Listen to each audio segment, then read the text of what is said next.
Hello, second grade math educators. This video is provided for you to become a little more familiar with navigating your curriculum documents for Unit 1, as well as to share some highlights of that. So in the Curriculum Instruction Schoology group, on the left, you'll choose Resources,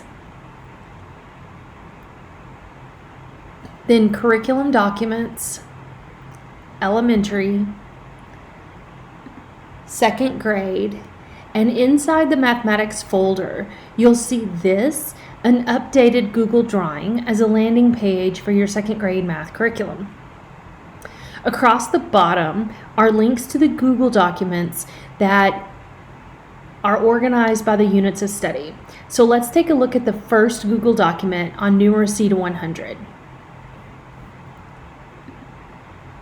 This is the unit document organized with backward design or understanding by design format.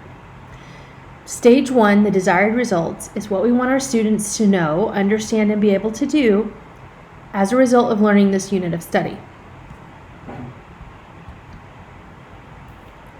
This unit is all about numeracy to 100.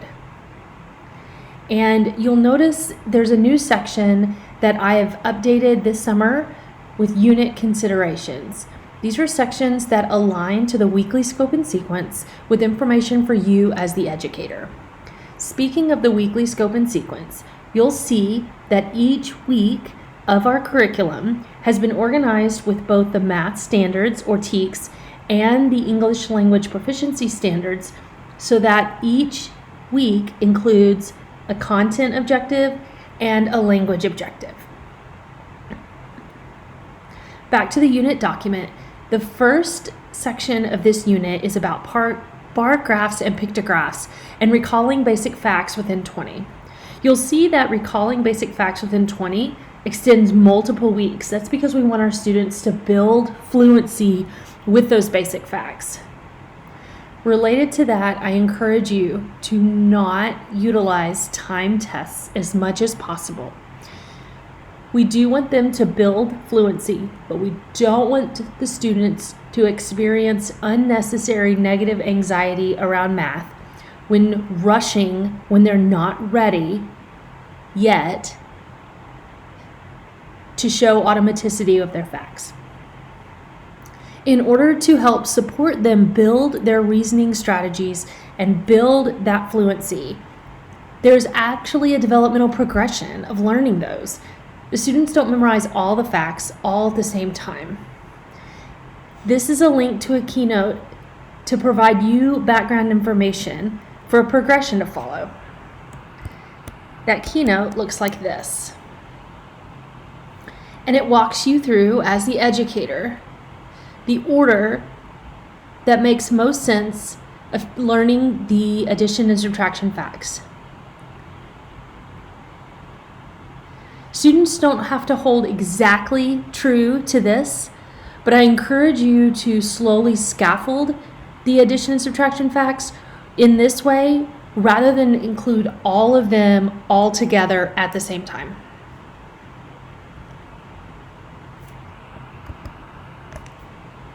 Now back to the unit document. Let's talk about bar graphs and pictographs.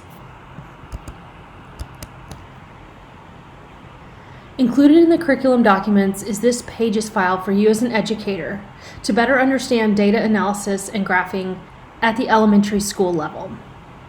I'm going to scroll down to page 7, and that's when the types of graphs are introduced to you.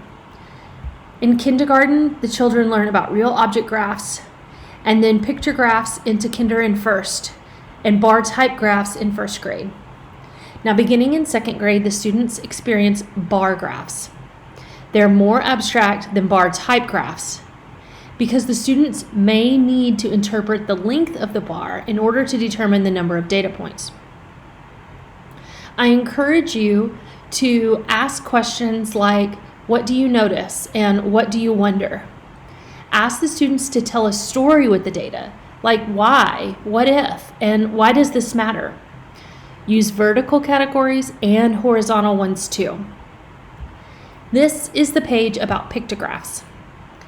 Pictographs are utilized in second and third grade. And they're similar to picture graphs, but the image may represent more than one data point. For example, the smiley face here represents 2 students. So we know to interpret this graph, 2 students had less than 8 hours of sleep last night. 6 students had between 8 and 10 hours, and 10 students had 10 hours or more. Again, ask questions like why and what if and why does this matter? And ask the students to consider what they notice and what they wonder from graphs, and give them time to think and have discourse about it.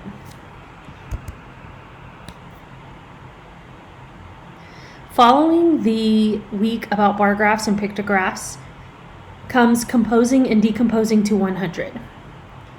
Then representing, recognizing patterns on a number line, comparing and ordering, and determining the value of money. Now, stage 2 of our unit document is about evidence. How will we know the students understand?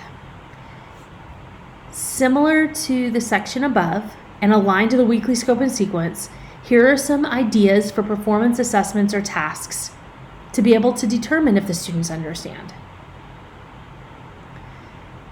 I've also included a section of prerequisite skills and understandings and described possible pre-assessments.